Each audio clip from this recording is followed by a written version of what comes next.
we have these two materials.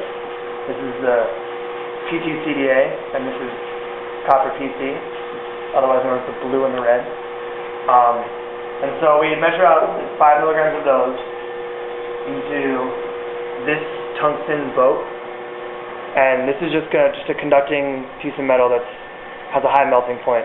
And we're going to load it into the vacuum chamber, and in the vacuum chamber we'll have a slide face down on this mask, and it's going to be sitting above the boat. So you'll have the boat, and then the mask with the slide in it, and that comes right over here, and they sit in here like this.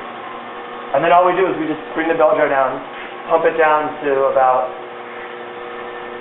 1 billionth of atmospheric pressure, and then we just run current through the boat with a filament that's in the chamber. And the dyes will evaporate. You can actually see some of the coating, what it looks like, and then that will just end up right on the slide to theoretically a desired thickness that we're looking for.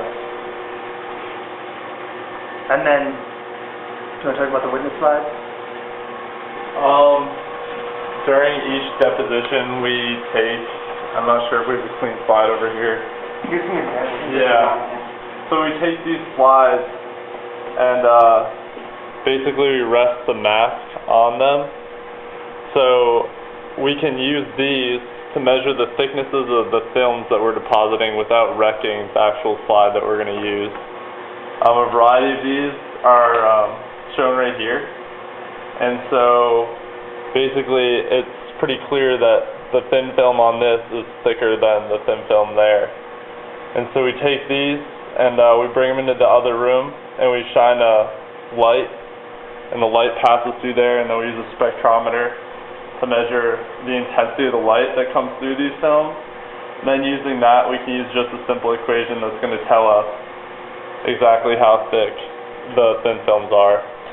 And then that helps us determine, it's just one more variable that we're using to determine how effective our solar cells are. To give you an idea, this slide right here is approximately, I think, about 100 nanometers thick, and this one next to it, we cut down by about a factor of 2, so if you can see that, if you can see it through the light.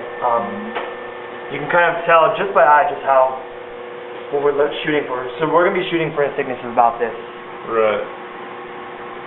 And that's about 5 milligrams of this material to evaporate. And the third layer uses this other mask, and we just put a slide in there, face down again, and we evaporate aluminum or silver or some other contact, and it will make 20 dots, and that's our contact to make connection to.